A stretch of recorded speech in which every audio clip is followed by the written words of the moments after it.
सत्संगत जी, प्यार से कहना धन्यकार जी। आज यहाँ पोंटा के स्कूल के मैदान में सभी सत्संग का आनंद लेते हुए और कैसे ये एक भाव मन के कि इस निराकार दातार से जुड़ना है, ये एक सच्ची रोशनी जीवन में आ जाए और हर समय के लिए फिर हर कोई अपना मुख उज्ज्वल कर ले। ये निराकार का एहसास, ये परमात्मा ईश्वर किसी भी नाम से, ये जो भी आस्था है वैसे नाम से पुकारें और ये एक ही सच्चाई, एक ही आधार, एक ही ये अस्तित्व जो हमेशा से था है रहेगा, इसमें कोई बदलाव नहीं है, ये घटता बढ़ता नहीं है, ये अपने एक रूप को नहीं बदलता, ये बेरंगा। और कैसे हर किसी चीज की उपज इसी से और सभी ने इसी में खत्म होना है। तो ऐसी सच्चाई को जो भी अपने मन में बसा लेता है जान के, फिर जीवन तो हर पल आनंद में जीतता है। फिर ये एहसास हो जाता है, ये समझ आ जाती है कि जीवन के उतार चढ़ाव तो आते जाते रहेंगे, पर उसका एक असर इस तरह जीवन पे नहीं लेना कि वाकई ही फिर कोई मायूसी, अगर कोई चीज़ थी वो नहीं रही, उस तरह से छा जाए कि एक परमानेंट रूप में उदासी बरकरार रहे। तो एक सच्चाई को इस तरह जीवन में अपनाना है जैसे भक्तों ने हर समय सिखाया कि कोई फर्क नहीं पड़ता कि एक झोपड़ी है हमारे हिस्से या महल है, बात तो यही कि सब गुजरान मात्र है। ये एक तो आने जाने वाली चीज इस माया में जितना खुद को उलझाएंगे इसका कोई अंत नहीं, पर हर समय जो सच्चाई रहेगी ये परमात्मा इसी के साथ, इसी के आश्रय, एक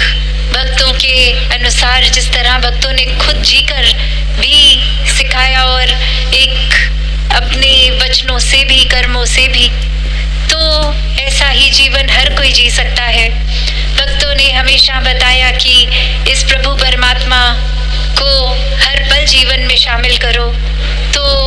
एक ये जीवन भी इस तरह जिया जा सकता है कि वाकई ही मनुष्य हैं तो सिर्फ वो एक शरीर के आकार से मनुष्य ना हो, एक मानवीय गुणों से एक मनुष्यता ये झलके, एक ये ह्यूमैनिटी का भाव कि ह्यूमन वैल्यूज हर समय हों। तो कैसे एक अपने जीवन को उसी तरह जिया जा सकता है कि ये कोई किताबी बात नहीं कि भक्तों ने तो किसी युग में जब भक्ति निभाई तो उस समय डिस्ट्रैक्शंस भी बहुत कम थे, एक उस तरह टेक्नोलॉजिकल एडवांसमेंट्स भी नहीं थी। और आज की बात करें तो एक टेक्नोलॉजी ने भी कितना एक विस्तार पकड़ लिया है। तो बात ये नहीं कि उस समय डिस्ट्रैक्शंस कम थी, अब ज़्यादा है, तो उस समय सबका पहले कलयुग आ गया तो अब ज़्यादा सतयुग या त्रेता या द्वापर के तरह एक फोकस परमात्मा पे नहीं बन पा रहा। पर बात वही कि हर युग में एक वही बात रही है कि अगर राम जी हैं तो रावण भी है, तो ये बात तो कभी उससे जुड़ी ही नहीं है। ये परमात्मा को वाकई ही जिसने भी प्रायोरिटी दी है, जीवन में प्राथमिकता दी है, वो फिर एक डिस्ट्रैक्शंस में भी या एक एकांत में भी परमात्मा को ही मन में रखकर सबसे पहले इसी के साथ जुड़कर हर कार्य को निभाता है। और जिसने ये प्राथमिकता नहीं दी वो तो सतयुग में भी फिर अपने जीवन को एक बर्बाद करके ही जी गए, एक अपने जीवन को पूरी तरह नहीं जी पाए। और फिर वो आज के समय में भी अगर यही बात है कि डिस्ट्रैक्शंस के बावजूद भी अगर परमात्मा को जो मन में बसा रहे हैं वो ही वाक्य में ये जीवन को पूरी तरह जी रहे हैं। तो ऐसे ही संसार का जो एक सुंदरता की बात आती है वो एक साफ सफाई, एक पोल्यूशन रहित हवा, एक पेड़ पौधे इत्यादि स्वच्छता, ये सब तो करना इंसान का जन्म मिला है तो इस धरती को सुंदर से सुंदर बनाते रहने का प्रयत्न हर समय रहना चाहिए, पर साथ ही ये मन के अंदर के प्रदूषण को भी भगाना है। जब ये बात पता चल जाती है कि वाकई ही परमात्मा ही सब में है, फिर मन में किसी के प्रति एक ईर्ष्या, नफरत, जलन, द्वेष ऐसे कोई भाव स्थान नहीं रहते। ये कोई जाति पाति या रिलीजन के ऊपर किसी भी तरह के ये डिफरेंसेस फिर ये मन नहीं बनाता। हर किसी को अपने से भी ज़्यादा एक श्रेष्ठता मिलती है, एक सत्कार मिलता है। तो ऐसे ही नफरत रहित संसार में जीना है। एक सिर्फ फिजिकल वर्ल्ड को जहाँ सुंदर बनाते जाना है, अपने मन के संसार को भी उतनी ही स्वच्छता भी देनी है। तो किस तरह एक भक्तों ने हमेशा ये भी समझाया कि जीवन में हर दिन जैसे गुजरता है तो उस दिन की तरह हमें खुद को भी एक अडैप्ट करना पड़ेगा। एक अपने आप को इतना रिजिड, इतना पक्का एक ही नज़रिए को बांध के रख लें कि बिल्कुल भी ये फ्लेक्सिबिलिटी ना दिखाएं कि ज़रूरी नहीं हमारा ही नज़रिया सही नज़रिया है। दूसरों के नज़रियों को, उनकी बात को भी अपनाना है। खुद को उस तरह मोड़ना है अगर लगे कि हाँ किसी और की बात भी ठीक है। एक अपने दिल को, दिमाग को इतना विशाल, इतना खुला बनाना है कि हर एक का ये पॉइंट ऑफ व्यू, ये दृष्टिकोण हर एक का एक सुनना है। और वाकई ही सिर्फ एक सुनने के लिए ही नहीं, वाकई ही दिल से सुनने के लिए सुनना है। सिर्फ ये नहीं कि मैं अपनी बात कुछ साबित कर दूं, दूसरे की ठीक भी है तो कुछ ना कुछ दलील ऐसी दे दूं कि खुद के अहंकार की वजह से अपनी बात को ही ठीक मानता रहूं। तो ऐसा करने से तो नुकसान अपना ही है। अक्सर दिन में किसी ने कुछ कह भी दिया, अगर कोई हमारे किरदार के बारे में, कोई एक आदत के बारे में कि ये आदत बदल लीजिए, तो वो आदत तो क्या बदलनी, उस इंसान से ही बातचीत करनी बंद कर देते हैं। उस इंसान के बारे में औरों को बुरा भला कहते हैं। तो बात वही कि ये तो अगर कोई कह रहा है हमें कि हमारे एक स्वभाव में कमियां हैं, तो वो इंसान तो और भी पूजनीय होना चाहिए, क्योंकि वो हमको तराश रहा है, हमें निखार रहा है। और ये जितना ज़्यादा हमें अपनी गलतियां खुद दिखेंगी या कोई और दिखाएगा, तो उतना ही सुधार इस जीवन में करना संभव है। तो बात ये नहीं कि किसी ने कुछ कह दिया और हमने फिर उस पर तवज्जो ही नहीं किया, एक गौर ही नहीं किया, बस ऐसे सोच लिया ये कौन होता है हम पे उंगली एक उठाने वाला, ये बोलने वाला कि हम ठीक नहीं है। तो ऐसा करेंगे तो हमारा सुधार होने वाला नहीं है। ऐसा एक जो सतवचनी भक्तों का स्वभाव होता है कि एक मन में फिर ये शुक्राना ही निकलता है इस परमात्मा का, इस दातार का, कि शुक्र है आपने कोई ऐसे सज्जन मिला दिए जिन्होंने कुछ बताया कि हमें अपने अंदर ये बदलना है, इससे हम और निखर जाएंगे। और जितना जितना खुद को और मानवीय करेंगे, एक और इंसान वाला अपना चरित्र रखेंगे, उतना ही वाकई ही इस संसार के लिए वरदान बनते जाएंगे। फिर मन में हर एक के लिए वाकई ही ये परमात्मा का निवास हर समय का रहकर और पूरे ही मानवता की सेवा के लिए ये मन भी अर्पित रहेगा।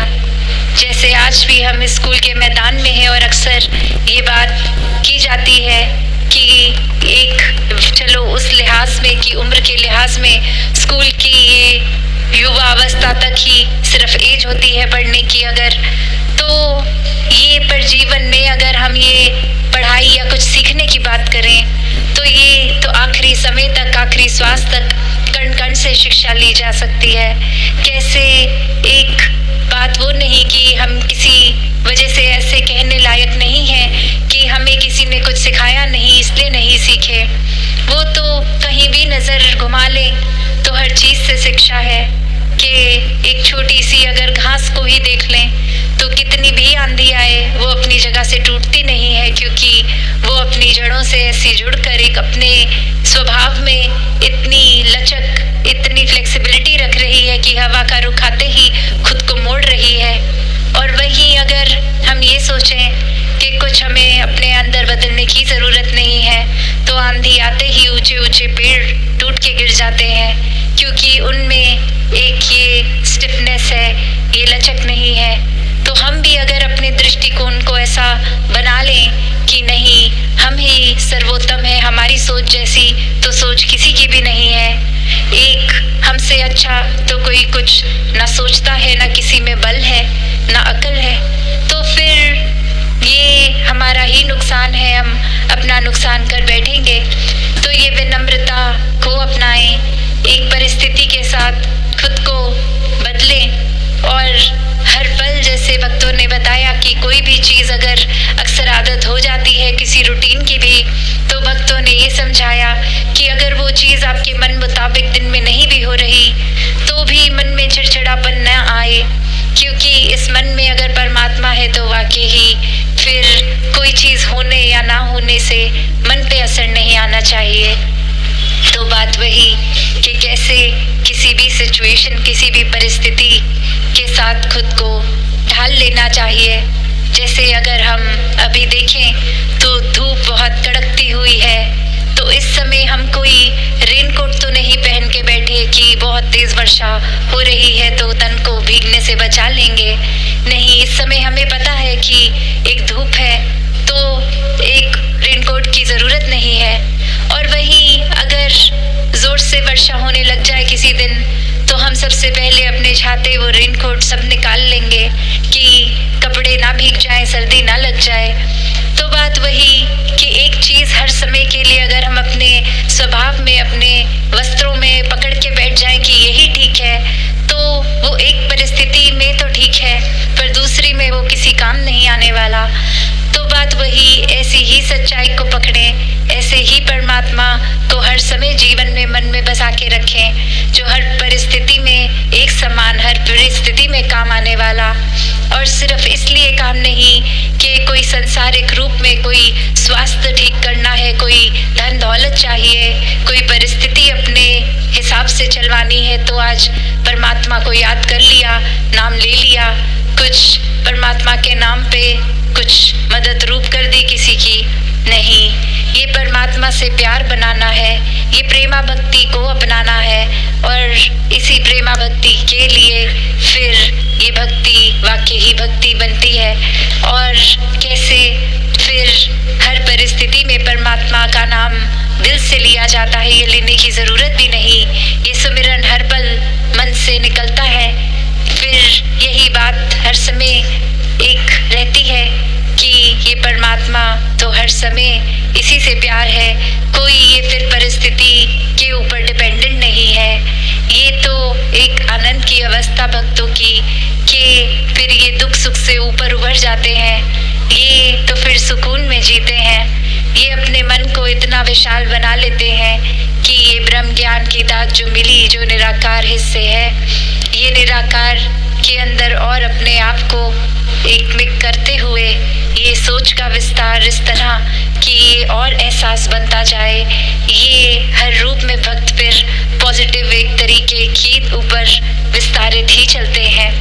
तो दातार कृपा करे हर किसी पे की सेवा सिमरन सत्संग करते हुए हर कोई इस दातार, इस निराकार को प्राथमिकता बना के अपने जीवन को भक्तिमय करता जाए। सत्संगत जी, धन्यवाद जी।